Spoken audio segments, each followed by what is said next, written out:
Hi students, this is Srinivas, Department of Botany. This video was shooted with cell phone camera, so I request you to use your earphones.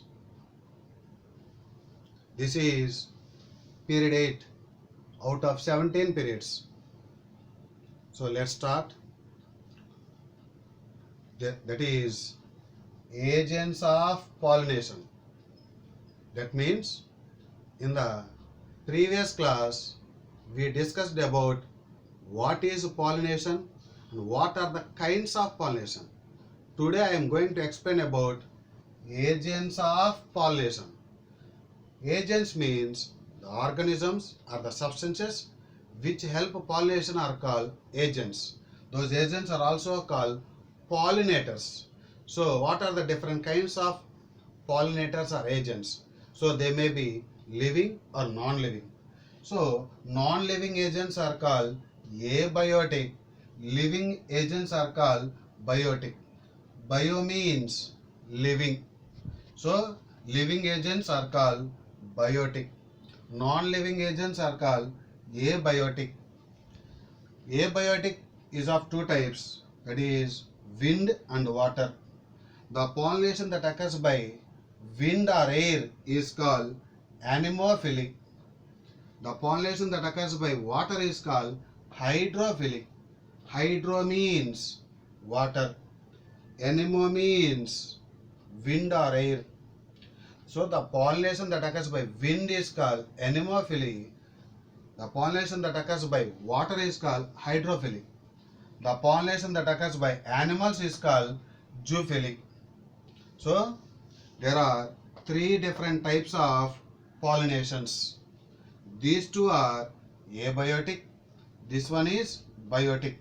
Of these three, what is the most common type of pollination means this one. Zoophily is the most common pollination. What is the most common pollination? Zoophily, that is by animals. What is the most common abiotic pollination? This anemophily is the most common abiotic. Try to understand. Most common pollination is zoophily. Most common abiotic pollination is anemophily. Most common pollination is zoophily. Among zoophily, most common type is insects, that is called entomophily. Among insects, what is the most common pollinator? Bees, that is honeybees. Most common pollination is zoophily. Among zoophily, most common pollination is entomophily, that is by insects. Among insects, most common pollinator is bees or honeybees. So most common pollination is zoophily, that is by animals.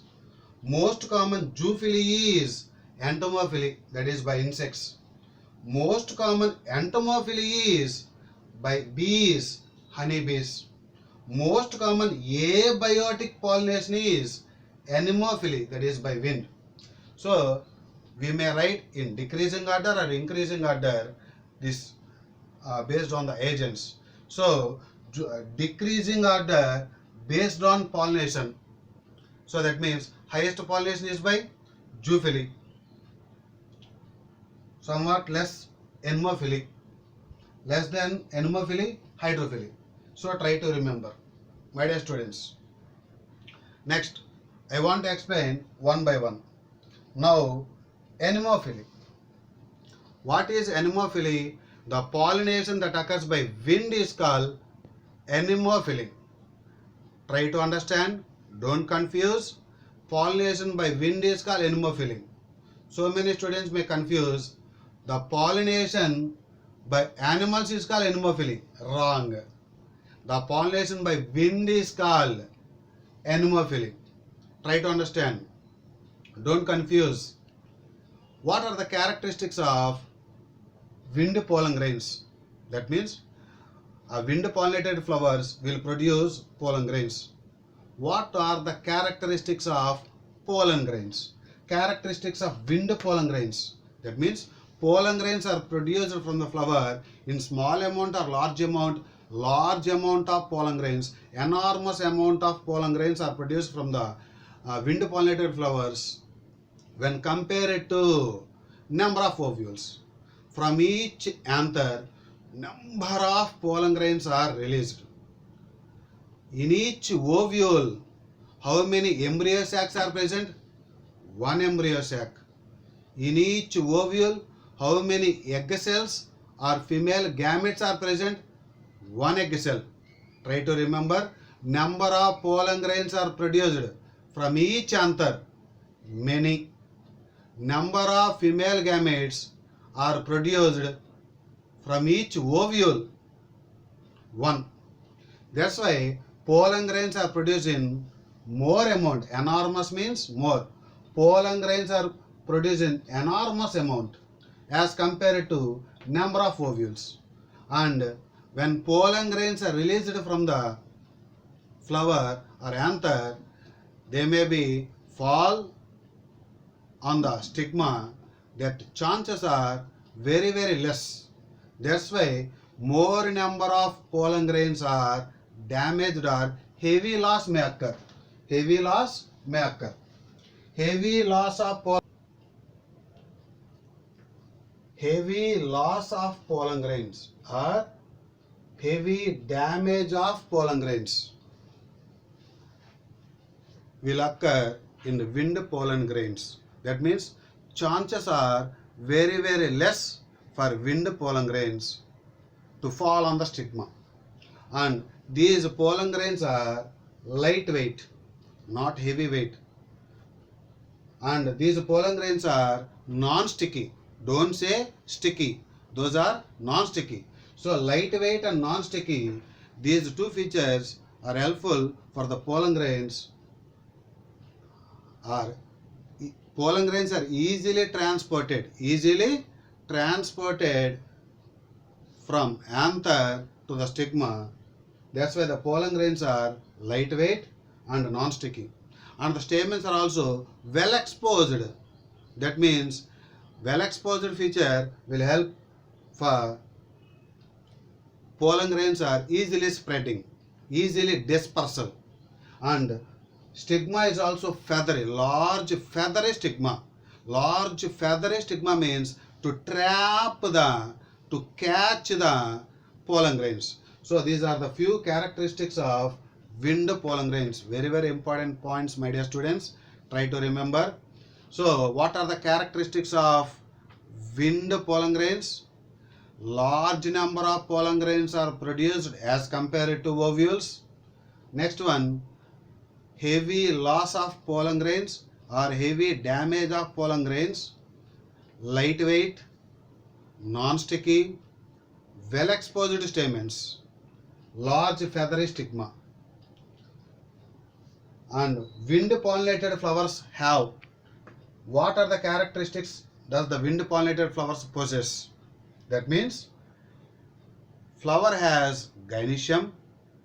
Gynoecium contains three parts: ovary, style and stigma. That ovary contains single ovule. Try to remember, wind pollinated flowers have single ovule in the ovary. The ovary contains how many ovules? Single ovule. Try to remember, very important point. And numerous flowers, small flowers are compact together into an inflorescence. Numerous flowers are packed into an inflorescence. This will be found in corn cob, which is commonly called maize. Scientific name is Gia maize. So wind pollinated flowers, what are the characteristics? Ovary has single locule and numerous flowers are packed into inflorescence. These two are the characteristics of wind pollinated flowers. So this is the wind pollinated plant. This is the wind pollinated plant. So they may ask, they will give this diagram. To which pollination it represents? What we have to observe in this diagram? This is an inflorescence. So these are called well exposed stamens. This is the magnifying diagram. These are called well exposed stamens. So they will give this diagram and they will ask to which pollination it performs. Wind pollinated plant, that is anemophily, showing compact inflorescence with well exposed stamens. These are called the well exposed stamens. This is the magnifying diagram for this one. Next one, ovary is to ovule is 1:1 in. Overall examples I am telling: paddy, that is also called rice, wheat, mango, sunflower, which belongs to Asteraceae, and wind pollinated flowers. All these possess ovary contains single ovule. Ovary contains single ovule. This is very, very important, my dear students. Try to remember. Ovary contains one ovule in paddy, wheat, mango, sunflower, wind pollinated flowers. Anemophily found in. What are the examples of anemophily? Anemophily found in gymnosperms. In gymnosperms also anemophily found. These two plants belong to angiosperms, grasses and corn cob. Corn cob means maize. Scientific name is Gia maize. So when we open the corn cob, some silky hairs are present. No? What are the silky hairs represent? Silky hairs represent the persistent styles and stigmas. Persistent means live for a long time. They do not wither away. They survive for a long time. Persistent. So silky hairs in corn cob represent persistent style and stigma. That is also very, very important. Those persistent styles and stigmas in corn cob are helpful for trap the pollen grains. Stigma is present now. What is the purpose of stigma? Trapping the pollen grains, receiving the pollen grains. So the silky hairs in corn cob are equivalent to represent what is a persistent styles and stigma. Go through these notes once again.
Now I am going to explain about hydrophily.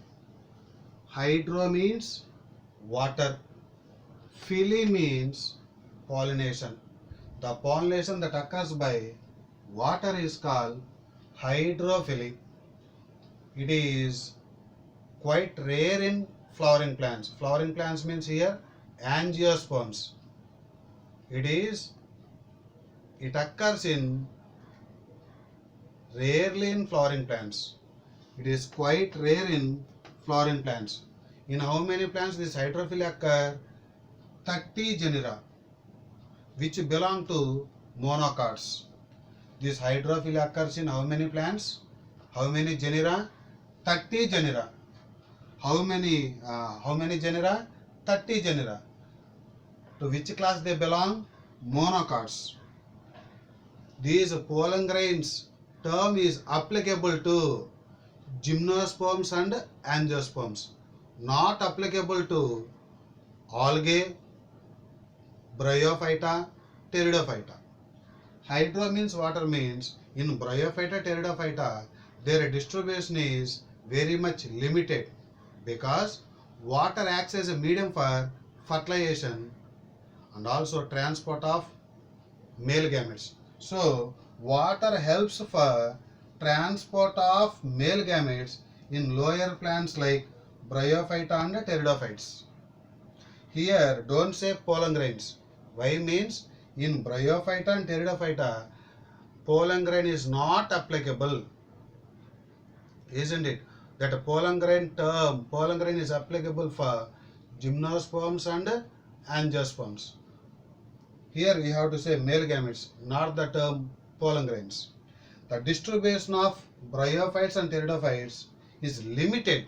That means their number is very much less because they need water for transport of male gametes and fertilization.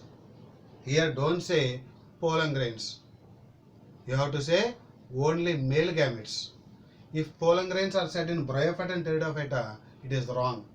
Why? Because that pollen grains term is applicable for gymnosperms and angiosperms, not for algae, bryophyta, pteridophyta. Few points I would recall. In how many plants that hydrophily occur? 30 genera, isn't it?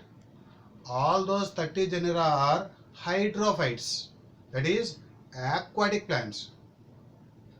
All hydrophytes do not show hydrophily. Majority of aquatic plants do not show hydrophily. Very few aquatic plants show hydrophily. These points are very, very important, my dear students. Try to concentrate. All aquatic plants do not show hydrophily. Majority of hydrophytes do not show hydrophily. Few aquatic plants show hydrophily. Few means how many? 30 genera. Isn't it? So I would ask, say true or false.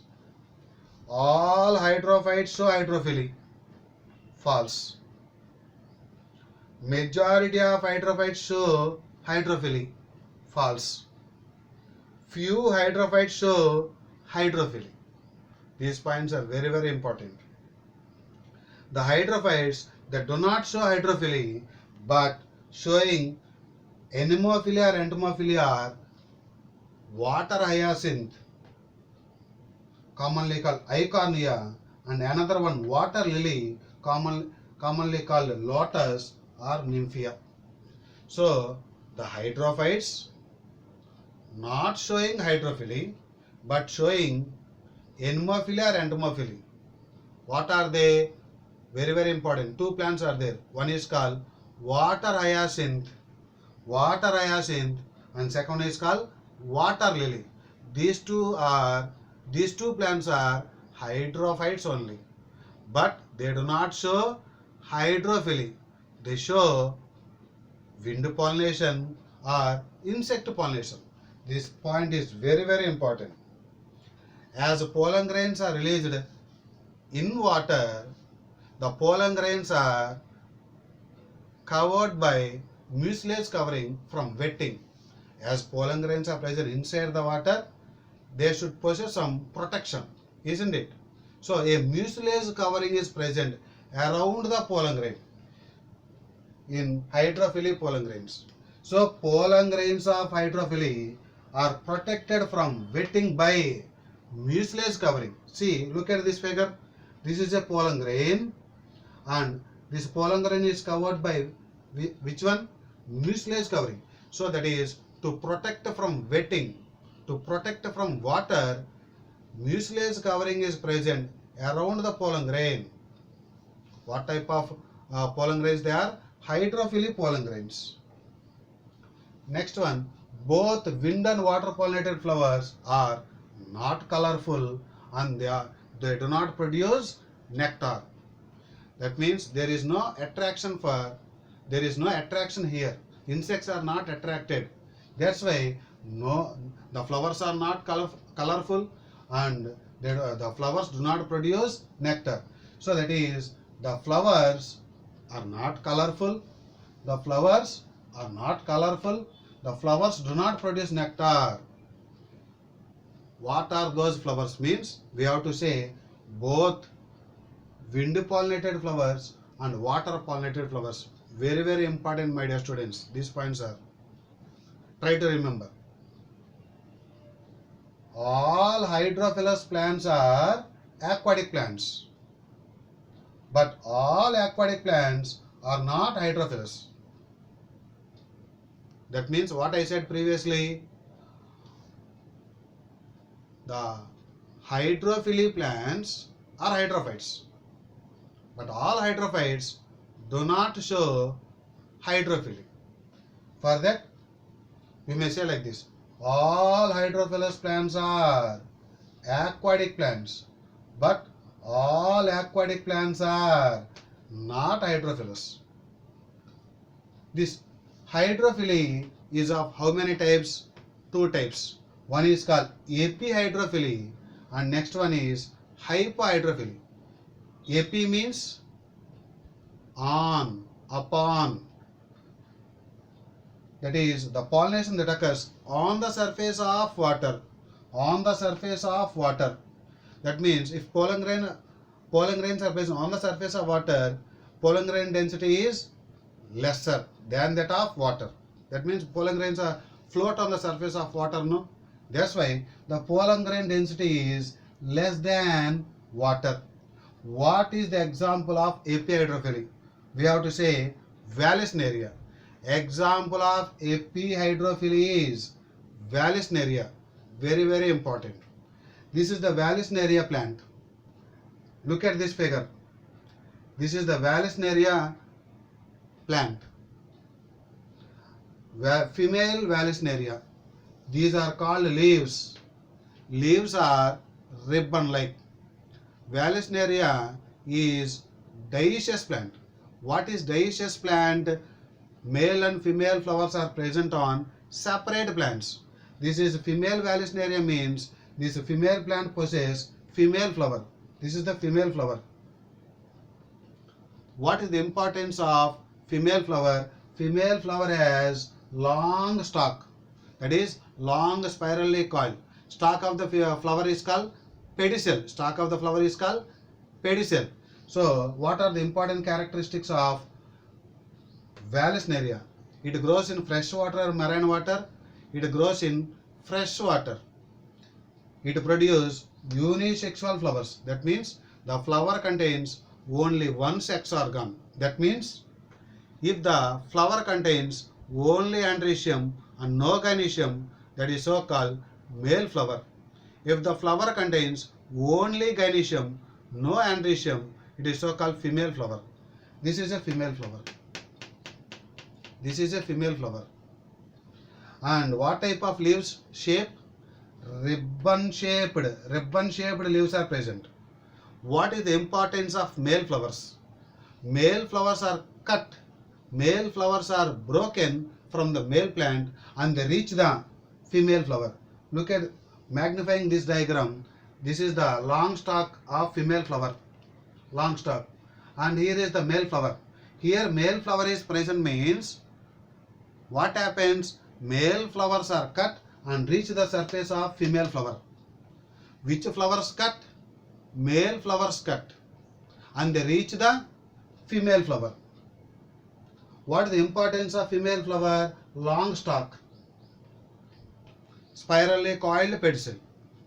So I would recall the important points of Vallisneria.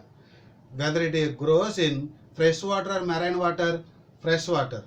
It produces unisexual flowers. It is a dioecious plant.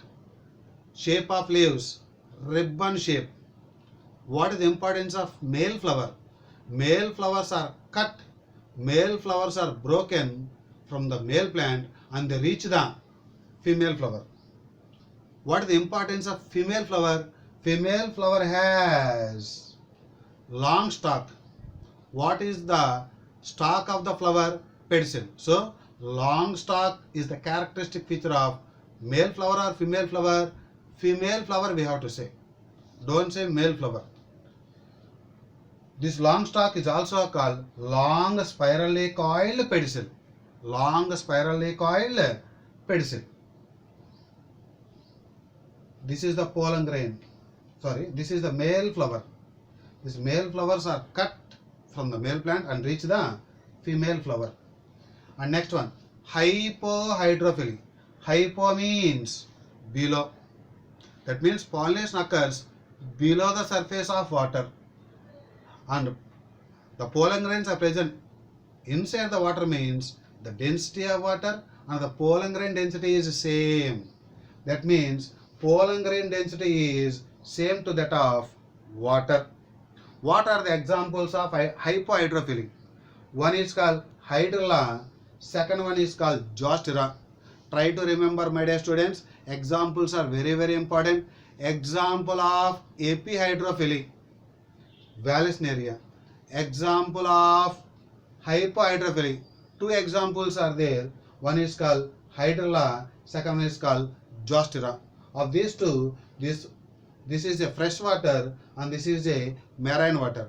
That means it will grow in fresh water and this will grow in marine water. So we are discussing totally three examples. Of these three examples, how many are grown in fresh water? Freshwater hydrophily means Vallisneria and hydrilla. Marine water hydrophily means we have to say zostera. Zostera is a marine water. It grows in marine water. It produces unisexual flowers similar to that of Vallisneria. And it is commonly called marine seagrass. To remember easily, if you remember the common name, that is marine seagrass. That is, it grows in marine water. What is the importance of pollen grains? Long ribbon-like pollen grains. Try to remember, don't confuse. Long ribbon-like pollen grains are formed in zostera. Ribbon-shaped leaves in Vallisneria. These are the ribbon-shaped leaves. So try to remember, my dear students. Ribbon-shaped leaves in Vallisneria. Long ribbon-like pollen grains in zostera. So we are discussing three examples of those. What are those three examples? Vallisneria, hydrilla, zostera. Of those three, how many are freshwater? Vallisneria and hydrilla. How many are marine water? Only one, that is zostera. Unisexual flowers are found in, you have to say both Vallisneria and zostera. What is the importance of male flower of Vallisneria? That means male flowers are cut or break from the male plant and they reach the female flower. What is the importance of female flower of Vallisneria? Female flower has long stalk called pedicel or long spirally coiled pedicel. Ribbon shaped leaves found in Vallisneria. long ribbon like leaves found in long ribbon shaped leaves found in Vallisneria, long ribbon like pollen grains found in Zostera. Try to remember, my dear students. Just see once again, and we meet in the next class. Thank you very much for watching this video.